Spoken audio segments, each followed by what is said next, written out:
Hi, I'm Kendall Snow, and today I'll be talking to you about my great-grandfather, Eugene McBain. In Pearl Harbor on December 7, 1941, more than 2,000 Americans were killed. More than 1,000 Americans were injured. My great-grandfather, Eugene McBain, was left out of those numbers simply by luck.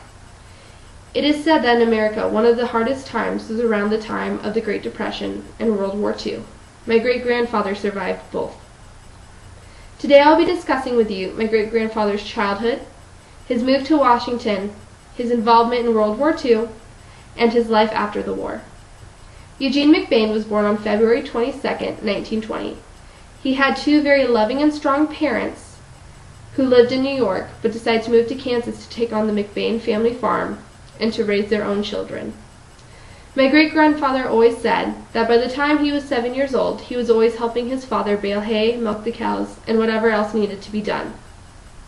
They lived in a rural society, so everything was spread out from each other, and nothing was conveniently close. When he wasn't going to school, helping out with the farm, he loved to read literature.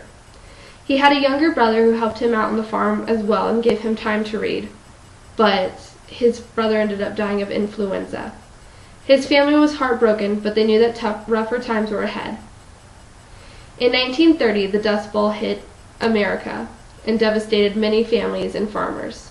There were continuous dust storms and horrible droughts that destroyed farms. The McBain family decided to get up and move. Even though they were leaving home, they decided it was the best idea. They moved to Washington, knowing there was a better environment. The climate had much rain, and it was good for crops. Kansas was their home, but they needed a positive change. A few years later, after they moved to Washington, my great-grandfather Eugene McBain's father died. After that, he had to take on the role as a man of the house. He finished high school and graduated, and ended up getting a petty sales job just to help his family survive. He took on many responsibilities, but felt like he wasn't taking on enough. Eugene McBain ended up becoming a man for his family and a man for his country. He enlisted in the Navy to help support his family, but also to make his country proud. He enlisted and he was based over in Hawaii, over in Pearl Harbor, and served upon the Arizona. To go along with his new life and his new job, he met a nurse who worked at the hospital near the base. After getting up the courage to ask her out on a few dates, they were married 5 months later. On December 7, 1941, Pearl Harbor was attacked by the Japanese. My great-grandfather woke up late that morning and decided to get breakfast since he was pushing up anyways. As he was getting breakfast, Pearl Harbor came under attack. Luckily, on that wretched day, my great-grandfather and great-grandmother survived, and they moved home to Walla Walla, Washington. They moved to Walla Walla, Washington, and within 10 years, they had 5 children.